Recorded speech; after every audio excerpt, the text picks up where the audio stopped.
Justin Jefferson just got the bag from the Minnesota Vikings. What does that mean for Brandon Aiyuk? Plus, a former 49er passes away. We'll break it all down on today's show.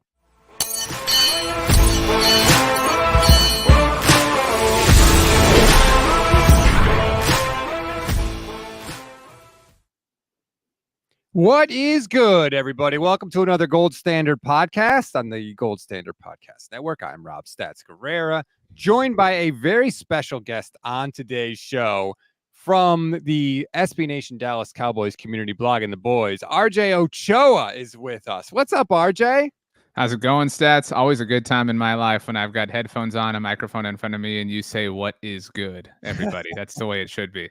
Well, thank you very much. You are on for a couple of reasons today. One, we want to talk about the wide receiver market. Obviously, Brandon Aiyuk wants a new deal from the Niners, but CeeDee Lamb also wants a new deal from the Dallas Cowboys.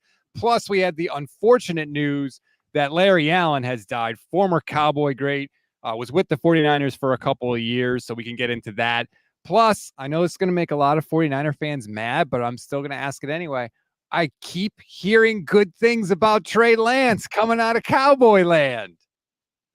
I don't know about the Trey Lance stuff. That is the most tropey of all offseason things going on. Although last week, Deuce Vaughn, who everybody knows because they had the story shoved in their face this time a year ago, was taking reps with the wide receivers. So the shifty running back working out of the slot is kind of a predictable thing in May and June, and the Cowboys are right there.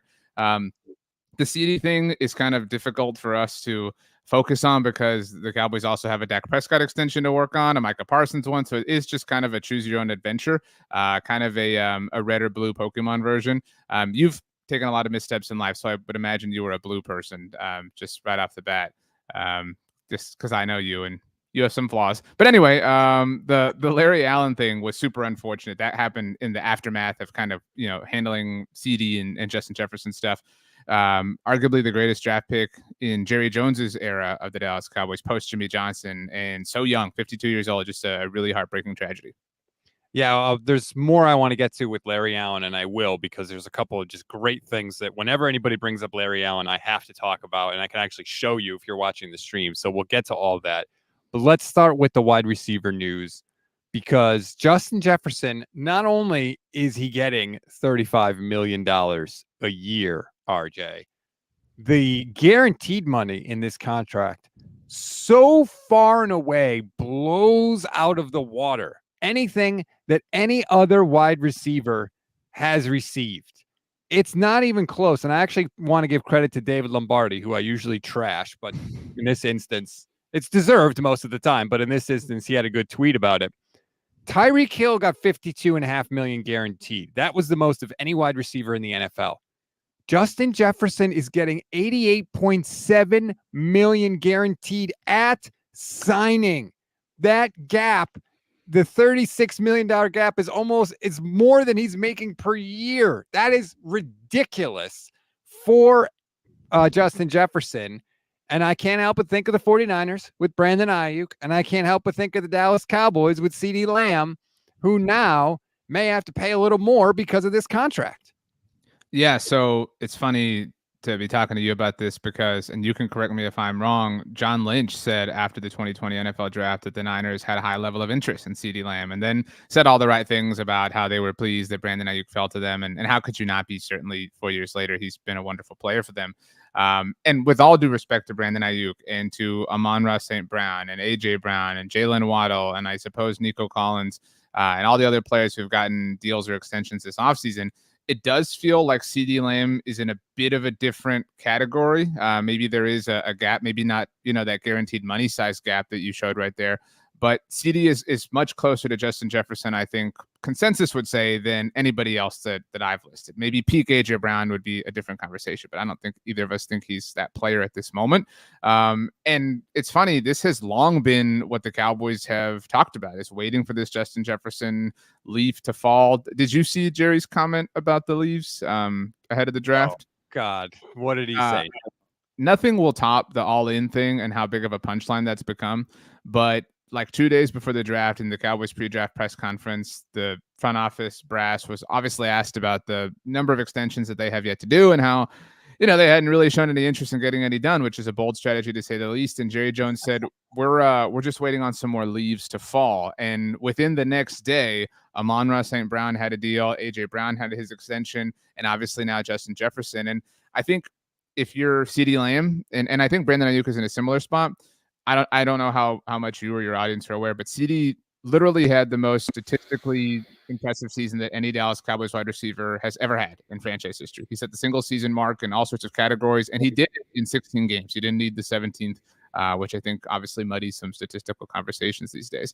So the fact that he's coming off of that is highly impressive. And I think it's also fair to look at, the Vikings have all sorts of financial flexibility with Justin Jefferson now that they have JJ McCarthy on a rookie quarterback contract. And so if you're CeeDee Lamb, there was no reason to blink before Justin Jefferson, because you knew that the Vikings were going to have to widen the, massive gap that they have to play with for him. And he did, or they did rather. And so now how can you not pay CeeDee Lamb if you're the Cowboys? I understand it's a different conversation for the Niners and Aiyuk, but the Cowboys are kind of stuck right now. Just to put it into context even more, Justin Jefferson is the highest paid non-quarterback in NFL history. NFL history. You know whose record he broke? Nick Bosa. I do. Nick Bosa was the highest paid non-quarterback ever for like a year. And now it's Justin freaking Jefferson. And I've been on record that I would never pay a running back a second contract. And now with where this wide receiver market is going to go, clearly Justin Jefferson is going to be at the top of the market, and he should be because he's awesome. But it's only going to go up. And now I think, RJ, I'm on the train where if I'm the Niners, I'm not paying Brandon Aiyuk $30 million a year. If I'm the Cowboys, I'm not paying CeeDee Lamb $30 million a year. There's too many good wide receivers out there right now. I think that there are exceptions to that general rule. Obviously, Patrick Mahomes would be an exception at the quarterback position, because some people say similar things at that position, although that's kind of silly. Brock Purdy is kind of like the case study for that, right? Christian McCaffrey, incidentally, I think would be the exception at the running back position. Justin Jefferson might be at wide receiver. Now, maybe you have conversations or discussions about how there are other players who you might be willing to make that exception for. Maybe CeeDee Lamb is one for you. Maybe Jamar Chase is one for you. Maybe Brandon Aiyuk is the cutoff, right? Like maybe there is a talent level or a talent gap or whatever you want to call it, to where you just don't want to cross that threshold. And that's understandable given where things are going. I would totally pay CeeDee Lamb. I would totally pay Brandon Aiyuk. I mean, I think especially if you're a contending team and you see your window right now, you kind of have to go through and capitalize on everything. But it, kind of proves why you have to get these things done ahead of time.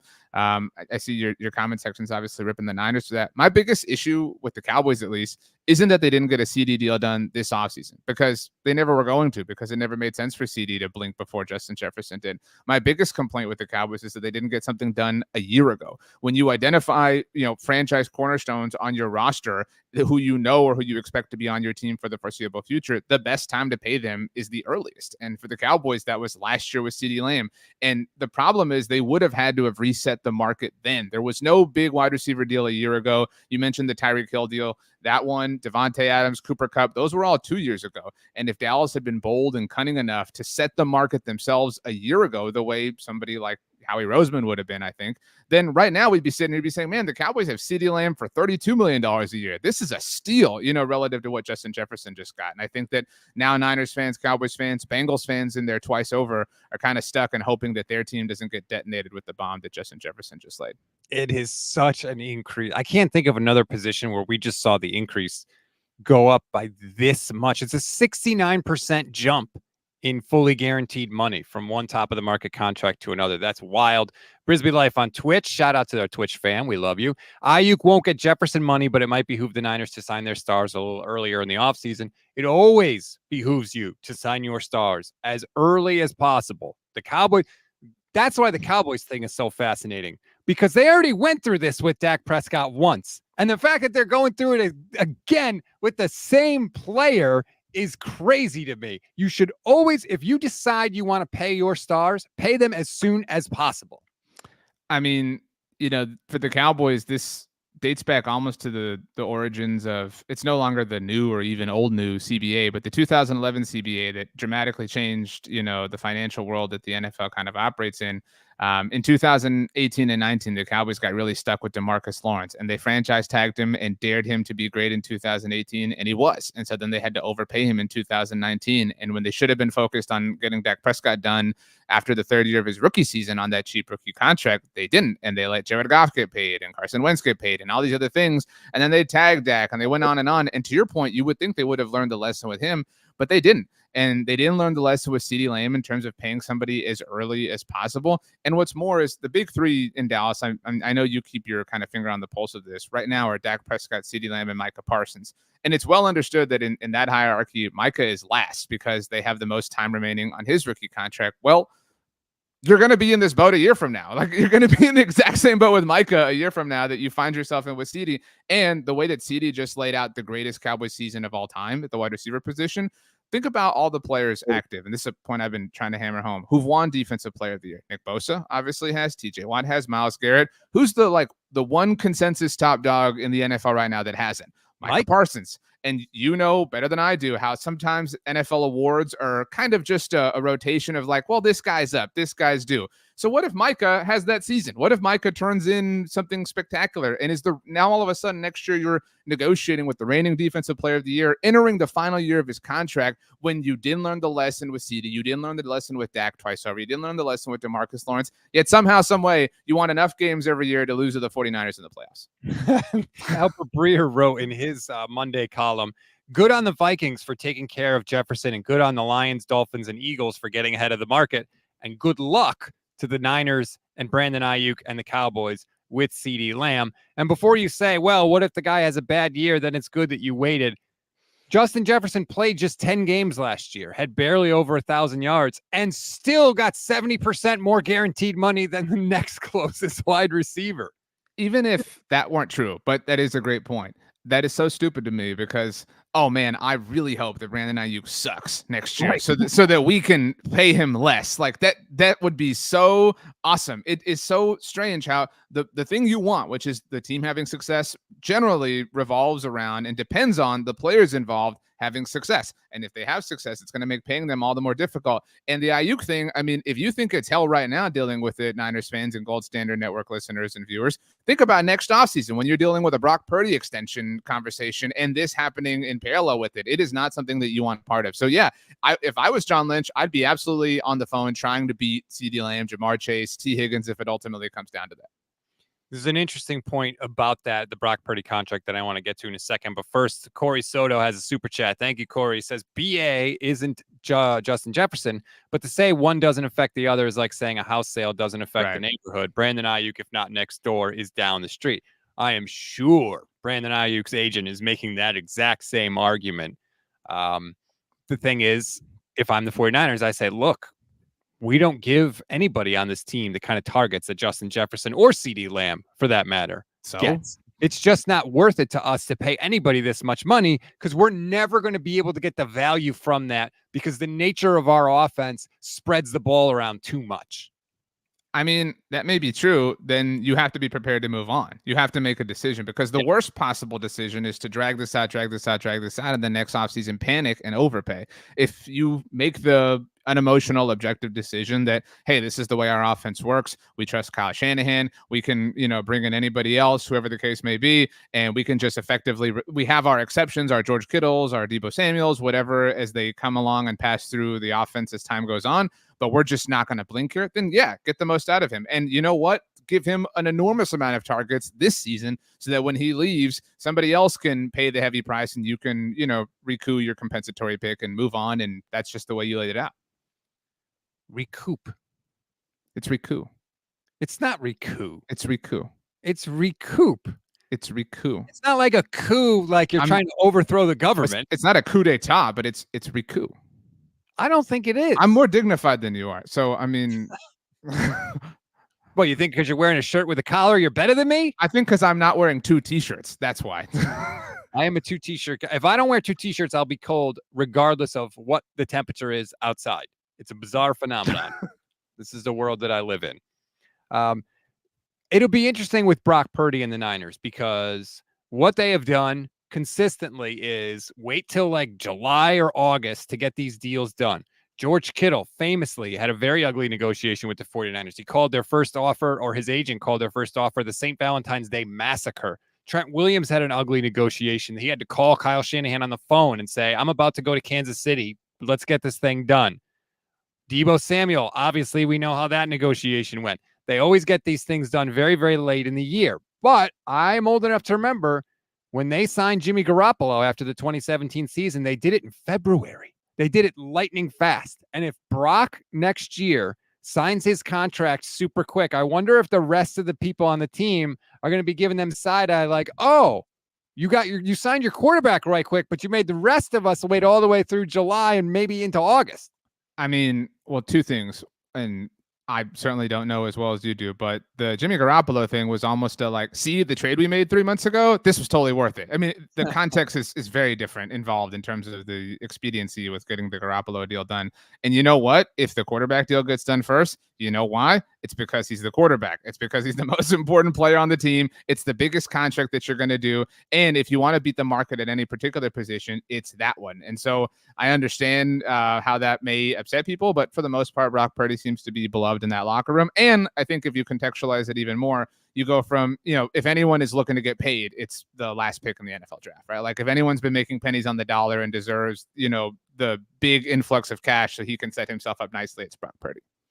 Still making less than $1 million. I've brought up Dak Prescott a lot because I've banged on the Cowboys. You had a quarterback that was drafted in the 4th round, and you had the benefit of playing on that contract, and you could use those savings for everything else. And the Cowboys did not maximize that window. You could argue that the 49ers haven't, but they've been at least to the NFC Championship every game of Brock's career during his sort of quote unquote cheap window.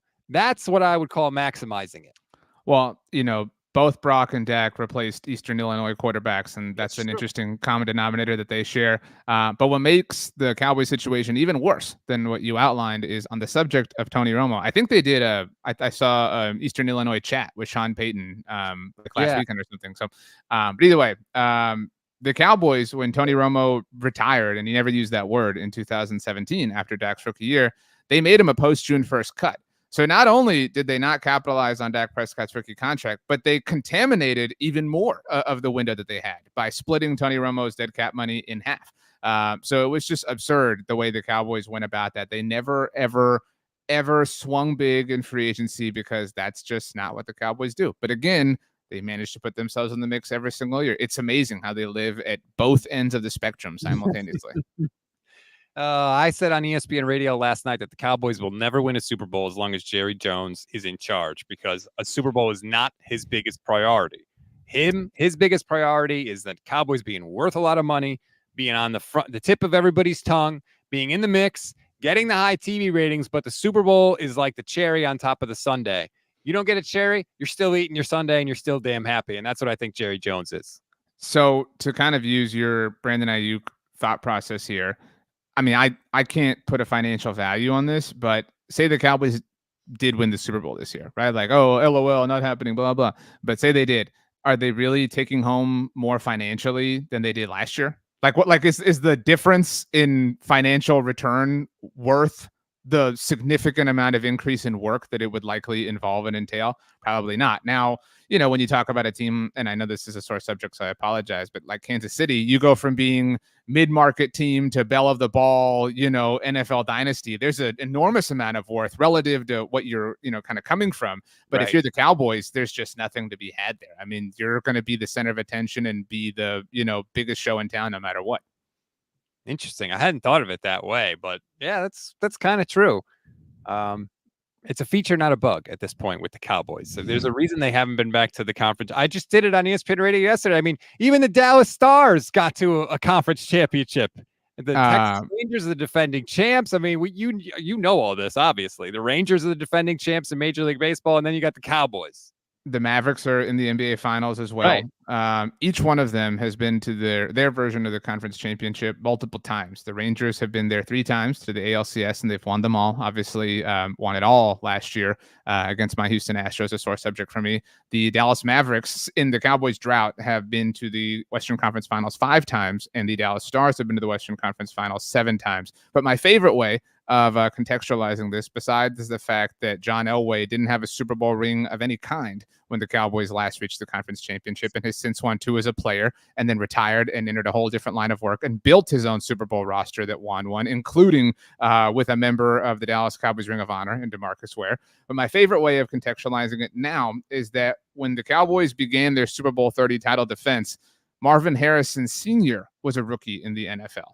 And he has played his entire NFL career, won a Super Bowl of his own, retired, sat out the mandatory period, was enshrined into the Pro Football Hall of Fame, all the while nursed and developed and groomed a child who had a stellar collegiate career at The Ohio State University and is now in the NFL himself. See, this is why I wanted to have you on, because even though you cover the Cowboys, no one can billy club the Dallas Cowboys quite like you can. And I'm sure the audience appreciates that. By the way, just, want to throw this out there. In one of the many ways that the 49ers are better than the Cowboys, the Niners PR team has won the Pete Rozelle Award for Excellence in Dealing with the Media. The other finalists were the Raiders, Rams, Dolphins, and your Dallas Cowboys, RJ. So just another way the 49ers. Yeah. The Niners have bigger things than the Cowboys in every sense, like Super Bowl droughts. Theirs is larger than the Dallas Cowboys. Yes, by 1 year. That's larger. So I love that, how you take pride in that. The Cowboys haven't gotten back to a conference championship game since then, and the 49ers have been not only to multiple conference championship games, but also multiple Super Bowls. The pride I take in that is that you have to say that in response to every time I bring it up, which is such a loser's mentality. And I apologize to the audience because I really don't care that much about it, but Stats and I are such good friends that I know that it irks him. And so that's why I like to say it, is because it causes him to have to cope in his, silver medalist kind of way. So then you don't care that the Cowboys haven't been back to a conference championship game because they haven't won any Super Bowls. So it's irrelevant whether or not they get to the conference title game. At this point, as somebody whose table has bread on it because of the Cowboys, right? I just, do I want the Cowboys to win the Super Bowl? Yes, more than I want most things in life. But if you're not going to, make it the craziest show in town. You know what I mean? Like, make this wild and wacky. And I had a great time last week when the Mavericks won the Western Conference Finals. So let's talk about this. And I am a Boston Bruins fan, not a passionate one, but that is my NHL team of choice. But I was rooting like crazy for the Dallas Stars to win the Western Conference Final themselves, because then you would have had the other 3 teams that are major sports teams in DFW reach their championship round. And so, yeah, I mean, I like to consider myself a creative and colorful person, but I'm running out of ways to describe this whole thing. I mean, the Lions reached the NFC Championship game before them. I mean, they became the first 2 seed ever in NFL history to lose to a 7 seed in the wild card round. Granted, that hasn't been possible for all too long, but they were the first ones. Like, of course, that would be them. Right. If you had to put money down, I think the Cowboys would be a pretty good bet. Someone asked me when we were talking about the schedules coming out, if there was one game that I could pick in the regular season that I could guarantee that the 49ers win, which game would it be? And a lot of people said Kansas City. To me, like, whatever. You're not getting a Super Bowl ring because you beat Kansas City in the regular season next year. They play in the AFC. To me, it's the Packers, because I'm so sick and tired of people acting like somehow the 49ers never should have beaten the Packers in the playoffs, and they were so lucky, and the Packers were so good, and Packers players saying they let the 49ers off the hook.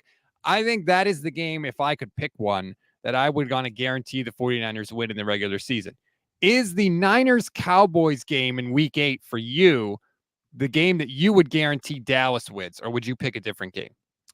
I would not pick that game, because what does it prove at this point in time? Like, oh, you won the 4th one, like congrats, like you lost the first 2 playoff games. I mean, relative to like this new little era or whatever, you lost the first 2 playoff games, and then you talked all that stuff about how it was a big measuring stick game, and you got waxed and obliterated on national television. Like, I actually think it'd be worse for the Cowboys if they won this game, like, because it would be silly, and everybody would drag them, because that's just kind of the way things go. My answer is a little bit unconventional relative to, because you and I share a similar thought process on this.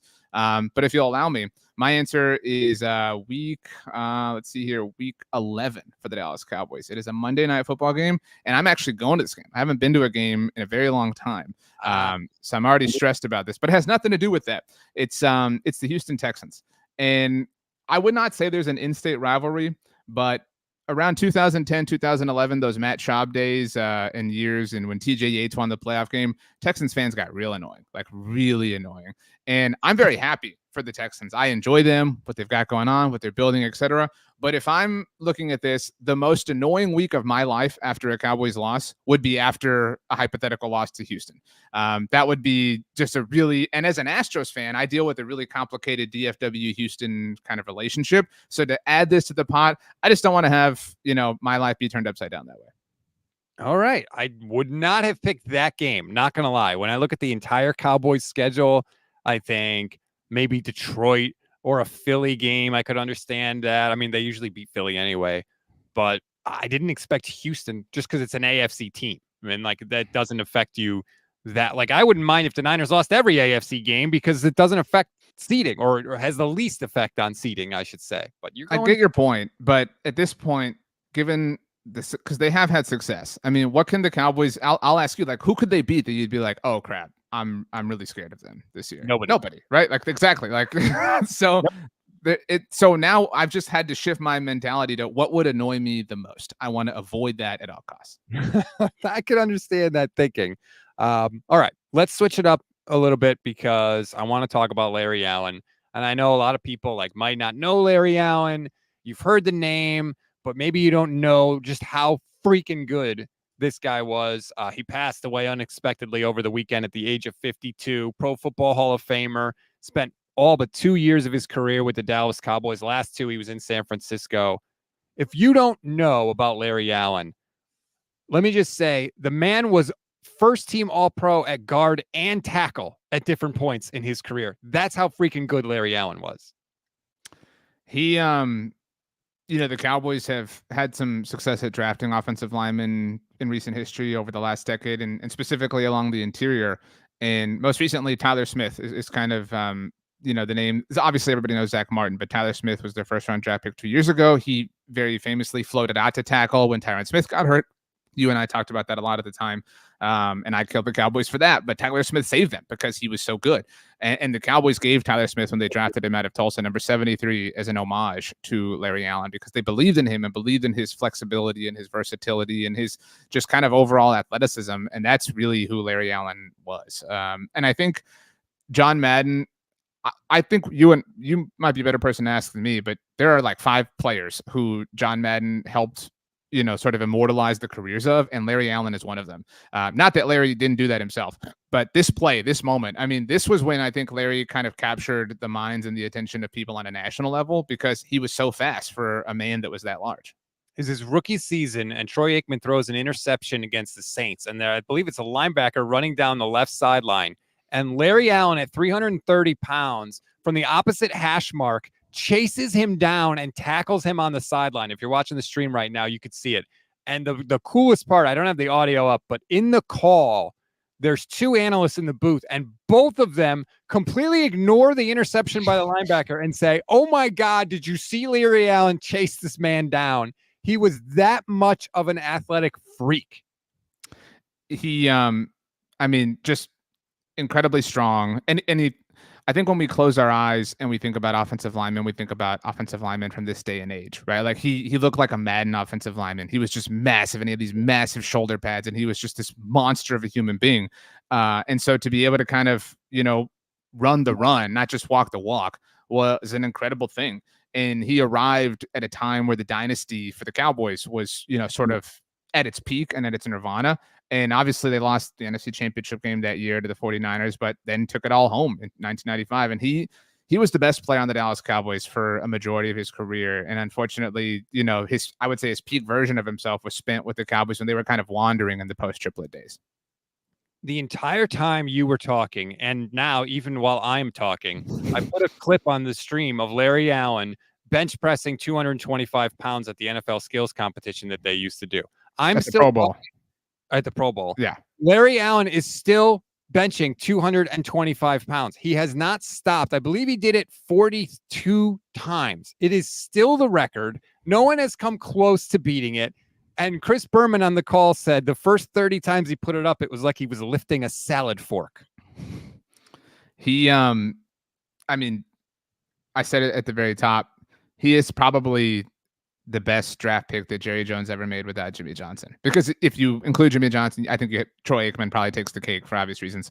But I mean, Larry Allen was absurd. I mean, just an absolute monster of a human being, but a really soft-spoken and dignified and wise human being. I mean, it just was kind of really well-rounded in every single sense. Had a lot of fans help kind of make offensive linemen cool. Obviously, in an era where the Cowboys, I think everybody's heard of the Cowboys' Great Wall with Mark Tuinei and Eric Williams and Mark Stepnoski and Kevin Gogan and all them. But Larry Allen was the best, like the very, very best of the best, which is really saying something. And so he transcended an important era in Dallas Cowboys franchise history. He's in the Ring of Honor. He was enshrined in 2011 and was enshrined into the Pro Football Hall of Fame in 2013. Everyone is sharing their Larry Allen stories. There's a couple that I want to relay. One is there's a video of him online. You can watch this. He once benched 700 pounds. 700 pounds. That is superhero stuff. Like, that's what you write about somebody in a comic book to show that they're super powerful. It's absurd. Justin Tuck once told a story where Larry Allen would line up and he would start whistling like a train. He would tell the defense where the play was going. And it did not matter at all because he was going to block you. Moose Johnston was going to block you. And Emmitt Smith was going to run past you. That's how dominant Larry Allen was. He would tell everybody what was about to happen, and you still couldn't stop it. Yeah, there was, depending on how much you believe NFL lore, Allen-itis was a thing that opposing defensive linemen would come down with, where they would be sick the week they would be playing the Cowboys and therefore couldn't play just because it was such a physical demoralization to have to go through him, and people just kind of prefer to not have to do it. And so I think of, the 90s Cowboys continue to get older and older and older and further in the rearview mirror. But in a lot of ways, they're this like cartoonish sort of legend, like the way they were and the way they operate. And I think, even you and other 49ers fans would agree with that. And he was just like the quintessential version of that. Like he was this, Wheaties box cover. Like, I mean, you mentioned it, like he benched 700 pounds. Like that was only something that like a Dallas Cowboys offensive lineman in the 1990s would do. You know what I mean? It was, and so to hear of his passing at the young age of 52 is just a really heartbreaking tragedy. Really, really difficult to kind of parse through and accept. The best rushing year of Frank Gore's career, he ran for 1,695 yards with 8 touchdowns. Guess who was the guard for the 49ers on that team? It was the first year Larry Allen was there. That is not an accident. And the last Larry Allen story I want to share, actually, Kyle Posey of Niners Nation tweeted this out. Former Packers safety Leroy Butler said he once got a concussion because Larry Allen is so strong, he blocked another player into Leroy Butler and gave him a concussion. That is like, we're talking again about like freaks on freaks in terms of athletic ability, and Larry Allen was clearly at the top of that tree. It blows me away, frankly, how athletic and ridiculously strong he was. And it sucks that he is now gone, like you said, at the age of 52. Last thing I want to get to before I let you go, RJ, and you may call this a peak off-season story, but I don't care because I've been on this train for a while, and I'm just desperate to see it happen, is I keep seeing nice things about Trey Lance coming out of Cowboy land. Mike McCarthy said he's mastered the offense almost. I have continued to say we need to see him play before we decide he's a bust. I'm not willing to say he's a bust right now because he's only started 4 career games, and I don't think that's fair, especially for a guy that hasn't played a full season of football since before COVID was a thing. Is the Trey Lance hype real in Dallas? Myself and a mutual friend of ours, Brandon Lee Gatton, have a phrase that we like to say a lot on, hopefully just on hiatus show called the NFC's Mixtape, which is multiple things can be true. A lot of people pretend that only one thing can be true and they ignore other possible truths within that truth. And so I think it can be true that Trey deserves an opportunity. I think it can be true that we don't really know what he offers. But I think it can also be true that you mentioned he hasn't played a full season since before COVID. That was a very long time ago now. And that now is sort of a demerit working against him. You know what I mean? It's no longer it could be a boat type of mystery box type thing. It's it's a real factor. And so for any Niners fans unaware, my life daily is spent dealing with, these just silly people who don't value Dak Prescott properly, and it annoys me greatly. And a lot of people believe, oh, don't worry, the Cowboys just going to let Dak walk, and Trey Lance will be the future. Okay, let's live in that reality for a moment. Dak Prescott's entering the final year of his contract. So is Trey Lance. Mm-hmm. So you're telling me you're going to let Dak walk, the same Dak who this past season at least finished second in MVP voting, whatever you think about him, that is objective fact. And you're going to turn to what would then be entering his 5th year Trey Lance, who has no NFL experience, none starting a full season at any level prior to COVID, to Rob's point.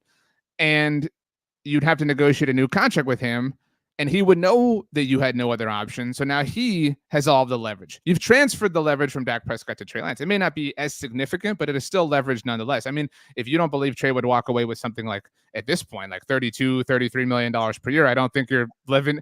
Well, I mean, tell me I'm wrong. You know what I mean? If you're representing Trey Lance, I mean, like, that's fair game at that point in time, especially if the going rate is 55, whatever. So, I mean, for a year's worth of service or 2 years worth of service. And so my personal opinion is I think the Cowboys, I have no idea what their motivation was in trading for Trey Lance. Any idea that it was leverage against Dak is ridiculous. But the timeline that I just laid out was completely known at the moment of the trade. Like that was known information. If Trey had been drafted a year later, then I could totally tolerate and understand this argument and saying that, hey, you would still have a year of Trey Lance to maybe figure it out, whatever, but you don't. You don't have that luxury. So my personal opinion is the Cowboys are trying like crazy to gas up Trey Lance so that come the preseason time, if somebody's desperate for whatever reason or anything like that, they're able to flip him.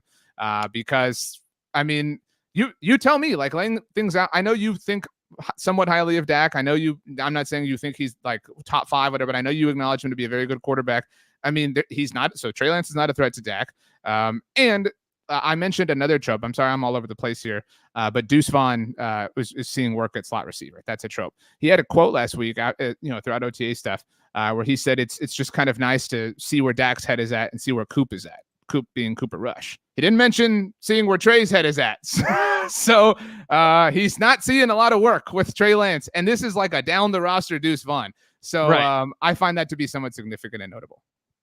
First of all, Brandon Lee Gouton, your co-host on the NFC East mixtape, is watching. He says Dak is the Giants' Week 1 starting quarterback in 2025. I would love that. I would love the chaos that would. He would still beat the Eagles, and BLG would find ways to move the goalpost and say that he sucks and whatever the case may be. So. Can you imagine the Cowboy fan reaction if Dak Prescott not only left, but then became the quarterback of the Giants? I mean, I would be lying if I said it. On some weird psychotic level, I wasn't sort of rooting for that so that all these people can see how stupid they were for all this. But if you look at it, like, try to find the would-be home for Dak in 2025. If he does leave, it's difficult because everybody at the very least has an idea that they're somewhat married to. So, I mean, you're talking maybe the Raiders, maybe the Titans potentially, but that's it. I mean, everybody else has their foot in some sort of door, unless we see some sort of like Josh Rosen situation or whatever the case may be. But the Giants make a lot of sense. What about Miami? Future is certainly up in the air. That's one. You know, I've seen a lot of tweets like, who will Mike McDaniel's Matthew Stafford be? Right. Like that's a common trope. I mean, it could be Dak, to your point, and if they don't get a deal done with Tua this offseason. That would be interesting with the receivers they have there and that offense. Laying out the Dak Lance stuff, though. I mean, do you buy that it's just fluff? I mean, at this point? I don't know. The thing that I always heard consistently about Trey is that he's a hard worker and that he's very, very smart. So I don't know. Maybe he could master the Cowboy system. I mean, hell, he had nothing to do last year but learn the system because he was inactive for every single game. It just blows me away that of all the quarterbacks drafted in 2021, the Cowboys gave up the most for all those quarterbacks that got moved. A 4th-round pick for Trey Lance. They deserve to be killed for that. Although I would, again, if we're being factual here, they got another year's worth of service out of him, right? Like everybody, you know, Mac Jones and Zach Wilson, whoever the case may be, they have technically 1 year less on their contracts for their acquiring teams. So, I mean, again, if you're being technical, the Cowboys did get another year's worth of time for Trey Lance than everybody else did, you know, than the Steelers with Justin Fields as an example. It is one of the weirdest situations. Even now, if you look in the chat, people, Trey Lance sucks stats. Trey Lance is terrible stats. I've never seen a player more polarizing that has less on-field data to work from than Trey Lance. There are 49er fans that hate Trey Lance with every bone in their body, and I don't know why.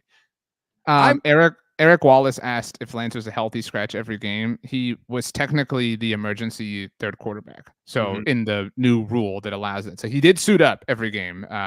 But I mean, calling him a healthy scratch, I don't think is like an indictment. He's a backup quarterback. Like Cooper Rush was a healthy scratch too in that sense. You know what I mean?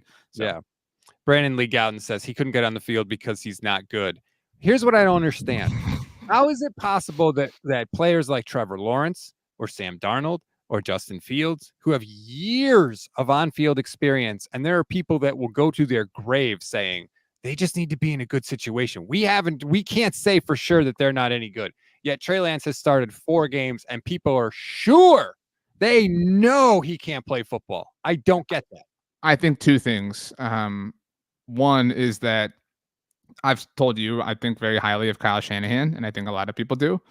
And Kyle Shanahan said, "I'm good. Like I've seen enough." So I mean, that would make me feel one way, but apparently not the Dallas Cowboys. The other thing, I don't mean to hijack your comment section, but Corey Soto did ask me a question with a super chat. Yes, I was going to get to that as soon as you finished flapping your gums, but you just kept talking. So he said, "Do you think Lance outperforms and takes Rush's job, or at least tantalizes himself into the 2?" I think that Cooper Rush is probably out of a job because of the draft capital spent on Trey Lance, because they have to justify Trey Lance will be the QB2 on the Cowboys roster in 2024 is my prediction because of what was spent to acquire him. It isn't a matter of him being better than Cooper Rush, but a lot of people thought in some world stats, if Dak had gotten injured last year, it would have been Cooper Rush who started games. It would not have been Trey Lance because Cooper understood the offense in the system and had done it obviously the year before. There's just no way that Trey Lance would have outperformed him by that point in time. And I don't think he will now, but he is a name that you can throw out on the internet and get some people interested in. And for the Cowboys, we know that's part of the equation. Let's just be honest.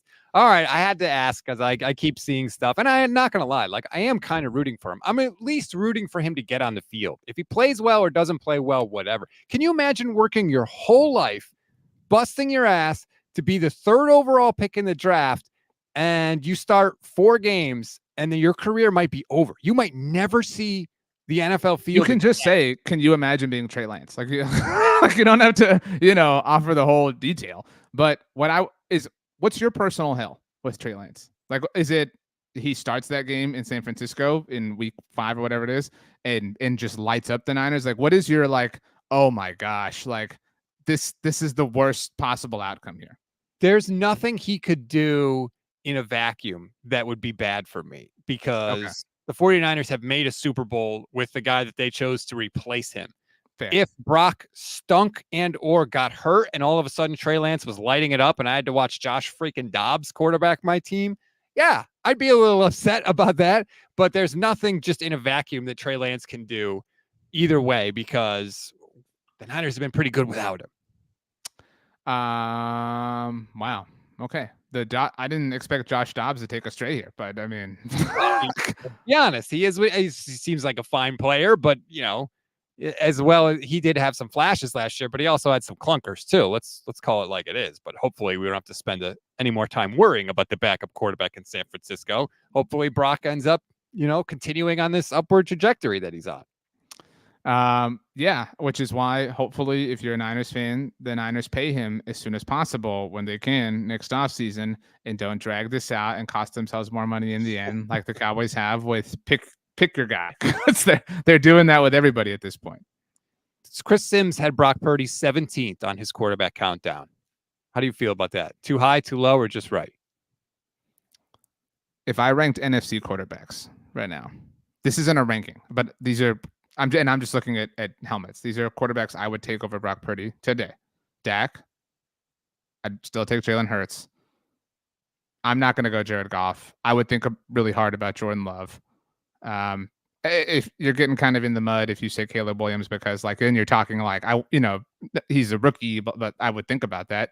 I would take a healthy Kirk Cousins. Obviously, we don't know who he is right now. Obviously, I would take Matthew Stafford. And I've always been tantalized by Kyler. I would have to really think about Kyler just from a dynamic standpoint. Oh, this is the list. Okay, this is really helpul. So he's 11. He's 11. Oh, these are yours. Okay, these are mine. Yes, my list. Okay, and then on the AFC, before I fully absorb your list, I would take Josh Allen. I'm not looking, I promise. I would take Josh Allen. obviously. I suppose I would take Aaron Rodgers, even just the question of it, just because. Joe Burrow, Lamar, Stroud. I would take Lawrence still. Mahomes, obviously, and Herbert. What? Lawrence? Yes. Based on what? I don't think Trevor Lawrence gets. I think weirdly he doesn't get enough credit and enough criticism because the Jaguars just kind of exist. You know what I'm saying? So like when amazing things happen, nobody really talks about it, and then like when they have failures and implosions, like the Eagles collapse last year really saved the Jaguars a lot of grief because they had an even worse one. So nobody really gives them, like, everybody was like, oh man, they had that amazing comeback against the Chargers in the wild card round, and nobody gave Justin Herbert any grief for that. But then it was like, oh, they had a collapse. That's fine. Who cares? Look at CJ Stroud. You know what I mean? Like it's a moving sort of thing. I think your list is pretty fair. I guess off the top of head, the only ones we disagree on are Lawrence. You don't have Jalen Hurts above him for no. Ooh. When your quarterback's best play is a 1-yard run, you're not better than Brock Purdy. I'm sorry. And it's not. And if you're not watching on the stream, I'll just run through them really quick. Patrick Mahomes 1, Josh Allen 2, Lamar 3, Burrow 4, Herbert 5, Stafford 6, Aaron Rodgers 7, Dak 8, CJ Stroud 9, Kirk 10, and Brock Purdy. Although I did say if Brock has another year in 2024 like he did in 2023, I will move him above Kirk Cousins. I only have Kirk there right now because he has a longer track record, a proven track record than Brock. And before last year, Kirk never got hurt. And Brock, he's had some injuries. I mean, that's fair. I think this is a solid list. You have Rodgers a lot higher than I would, like, if I did a top 11, I think. But he's a difficult one to rank for obvious reasons. But Stafford is the best quarterback in the NFC, according to Rob Stats Guerrera. Wow, I didn't realize that I had done it that way, but I think you could legitimately make. I think Matthew Stafford is really freaking good. And I mean, the second he got out of Detroit, he won a Super Bowl. That's a pretty good argument. But so, like, I don't mean to go like all over the rails here either, but like if Jaquiski Tartt doesn't drop a super easy interception, everything you just said is a completely different sentence. You know what I'm saying? Like, not necessarily. There were 10 minutes left in that game. Okay, fine. But like, there's a strong possibility that that's the case. So like, one of the best moments, like one of the best things to happen for Matthew Stafford's career and legacy and like, reputation is that dropped in. And it wasn't like oh man, like he barely got his hand on the ball. Like, no, like nobody will ever have an easier interception opportunity. I don't mean to like pour salt in the wound, but that is an important thing. And if not, maybe Jimmy Garoppolo is the highest ranked NFC quarterback on the list. You're not wrong. Like, he clearly benefited from that. Obviously, there's no question. But also, I feel like we do this, and I've heard the same argument with Brock against the Packers in the playoffs last year. Yes, an interception was dropped, right? A mistake was made.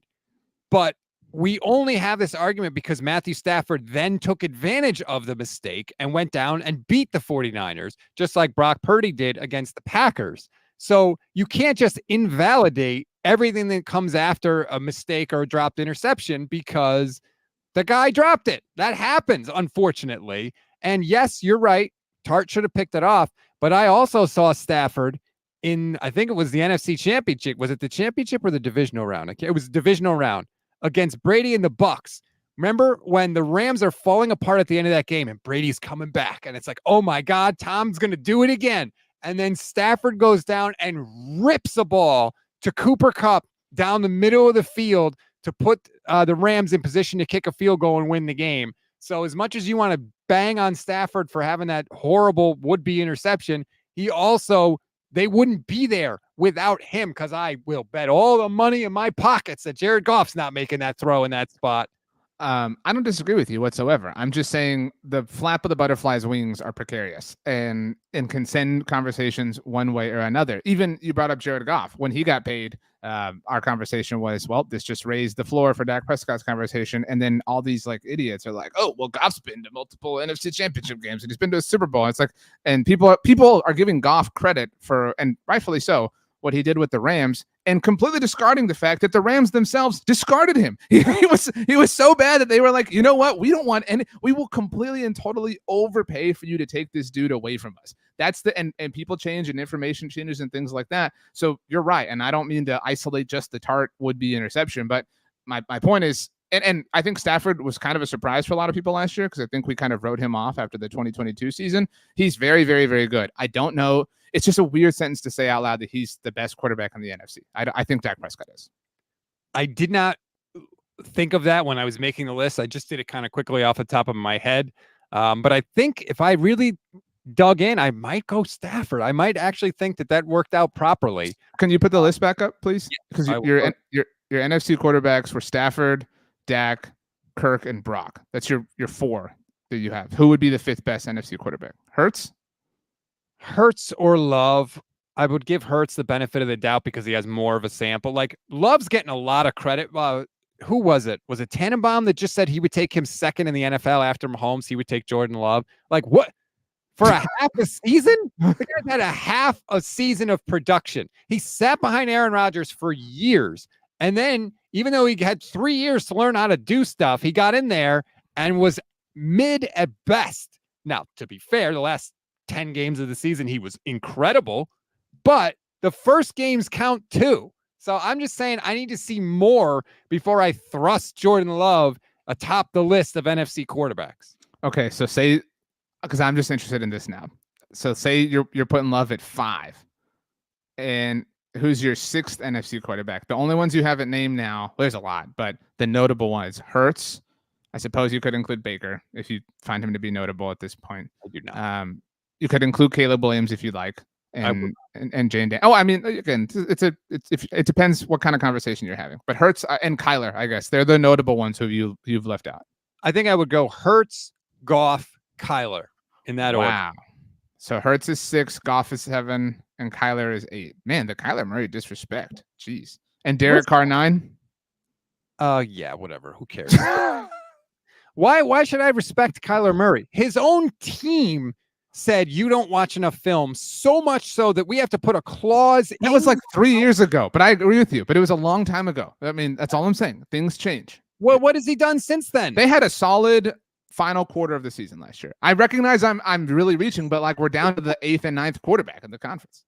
Yeah, I mean, well, the NFC is a crappy conference. Like, are you telling me if I told you there's no universe where the Cowboys keep Dak Prescott after this season, and I said you get Kyler Murray, are you like, all right, let's go? Well, if my team is dumb enough to move on from Dak Prescott, but the like landing, zone is Kyler Murray, there are worse landing zones. But that's a different kind of answer to your question. But my takeaway from this conversation, and again, I say this to all the idiots out there, is Dak Prescott is, at least in this small consensus that we have here, the 2nd best quarterback in the NFC. And you're like, move on from him. Get him out of here. This is so stupid. I mean, pay the guy. Like, he's so good. It's ridiculous. Well, not me, for the record. I'm not. No, I know.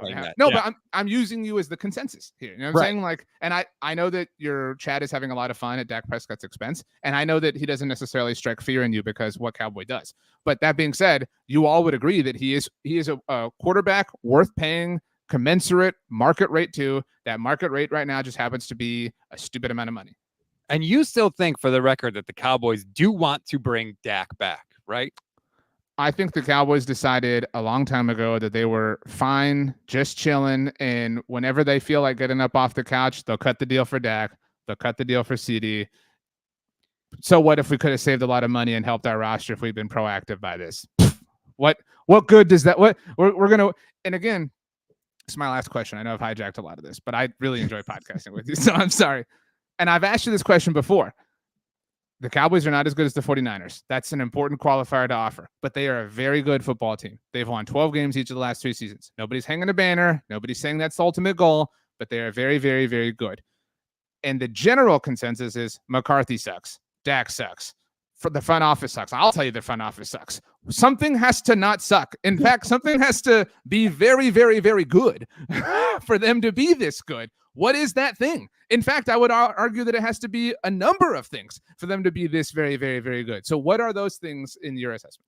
That is the best argument for the Dallas Cowboys that I've heard, is that you can say all these things suck, but literally the facts are the facts, and their record is what their record is. Now, people will say, well, so what?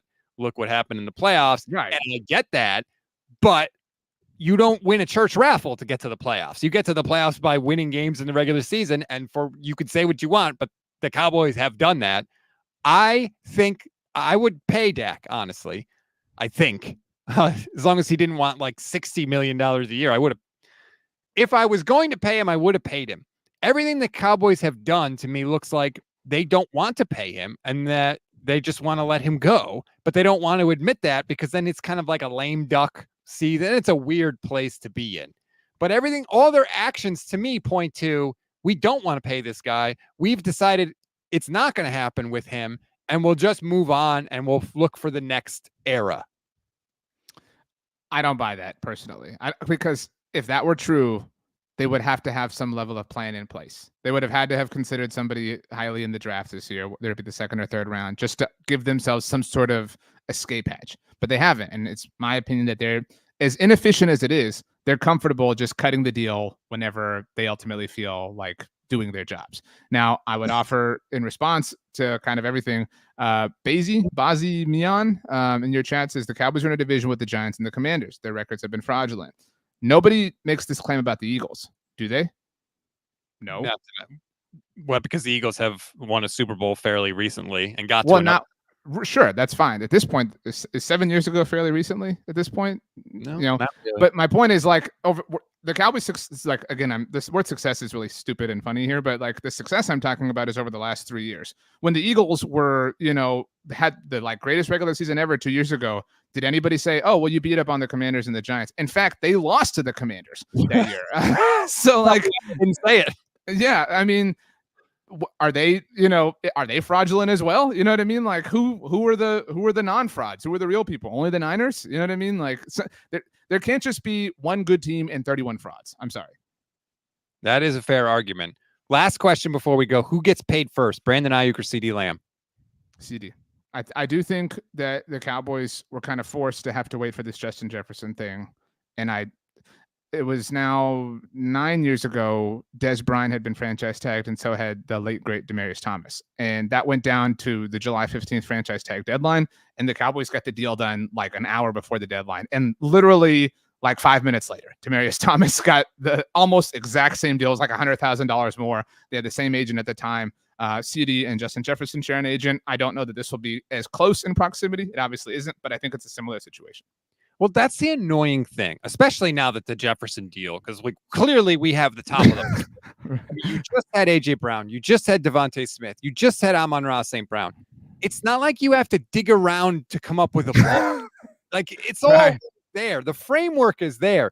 These deals should not take this long. They both should have been done by now if these teams, in fact, want to bring them back. It's kind of annoying to me. I think it is we know it's going to cost a lot of money. If it's X% more, so be it, whatever, blah, blah, blah. You're right. And I think that is one of the more frustrating and maddening things about this. It is sort of okay, there are 6 options for this multiple choice answer on the test. You've tried 4 of them. So you have one guess left. You got a 50-50 shot. This is pretty easy at this point in time. Jesse Naylor of Last Second Sports says there can't be one good team and 31 frauds, but the Cowboys are definitely frauds. I'm here for that. Then why are the Niners wins against them so impressive? They're not. Well, then why are the Niners playoff runs fraudulent since they beat frauds along the way? No, they didn't beat frauds. They beat the Cowboys. That's what propelled them to NFC Championship games. Are they frauds? They didn't just beat the Cowboys. The Cowboys can't be frauds and then be like this mantle, you know what I mean, that you hang up in your office. That's all I'm saying. Yeah. Baseman says Eagles only went to the Super Bowl in 2023 because they faced the Giants and Christian McCaffrey at quarterback. I agree that they are frauds. I'm totally with that. Shout that from the freaking rafters, man. The amount of Eagles fans, and Brandon Lee Gowden, if he's still watching, is one of them, that refuse to acknowledge that I always had your back here. 49ers losing all their quarterbacks had an effect on how that game played out will never cease to annoy me. And then I'm sorry, but then they like immediately were like, the grass was slippery. All right, we can totally complain about this, but you can't complain about losing multiple quarterbacks with a ticket to the Super Bowl on the line. And that people were mad that they complained about it immediately after on Radio Row. Oh, how dare they be upset about not playing in the game that they're on the precipice talking about. I was always with you on that front. And you can go back and watch the instant reaction show of that championship game. I said in that show, the Eagles do not have to apologize for beating the 49ers and going to the Super Bowl because they didn't cheap shot Brock Purdy or anything like that. But you can celebrate the victory and also acknowledge the game probably would have played out differently if the 49ers had a quarterback that could throw the ball. In fact, what I would offer is at the beginning of that championship game, Devontae Smith was improperly credited with a catch that he clearly dropped. Now, give the Eagles credit for running up and being aware of that and getting another playoff, and you can penalize Kyle Shanahan for not challenging that quickly enough. But if anyone experienced some level of like master stroke of luck, it was the Eagles before Brock Purdy got hurt. Kali Young says, we beat Green Bay, who beat Dallas. That was this year. I'm talking about in 2021 and 22, obviously. Yes. God, that Green Bay, that is annoying me. That rival, that's going to be a rivalry again. The Niners and Packers have plenty of history. And the fact that they're the guy, by the way, RJ, who fumbled the kick return in that game and was super lucky that his team got it back, says, oh, we let the 49ers off the hook. Okay. We will see. My favorite thing about Mike McCarthy, just so you're aware, is that he made sure that you had Alex Smith instead of Aaron Rodgers. I will never forgive him. As much as I cannot stand Aaron Rodgers at this point, I can't deny, they probably have a Super Bowl if Aaron Rodgers was the pick instead of Alex Smith. How you could see those two guys side by side, and no shade on Alex Smith, who was a fine player, but Aaron Rodgers is arguably the greatest thrower of the football that I have ever seen. It's like him and Mahomes probably are the two that I would think of. And you said, no, I want Alex Smith. I don't want that guy, who, by the way, grew up a Niner fan, wanted to be a 49er, told them he would take less money to be a 49er because this is pre-rookie wage scale. The Niners in my lifetime have passed on Aaron Rodgers. They've passed on Tom Brady multiple times. They have passed on Peyton Manning when he worked out before he went to the Broncos, and Jim Harbaugh was laughing at how pathetic his arm was. And then Peyton Manning would go on to set the yardage and passing touchdown record all time. They have passed on Patrick Mahomes in my lifetime. I know pain like few others, RJ. I don't think you do, because your team still beats mine in the playoffs. So if anyone really knows pain here, it's me. By the way, BLG said that we were too strawmen on display when we were talking about how he whined and complained about the slippery grass field. They did complain about the grass field. That is, I know. I've had your back on this for 2 years. I've had your back. So it is appreciated. Well, RJ, I want to thank you so much. If you want to check out more of RJ's work, he's on X at RJ Ochoa. You can read his writing, bloggingtheboys.com. Also check out the Blogging the Boys YouTube channel. I highly recommend it. There are few in the business as good as you, sir.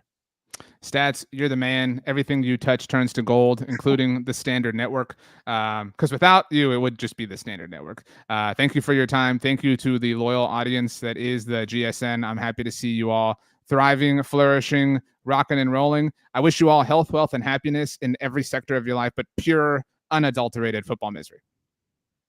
That was nice right up until the end. Enjoy the rest of your Monday, everybody. We'll talk to you soon.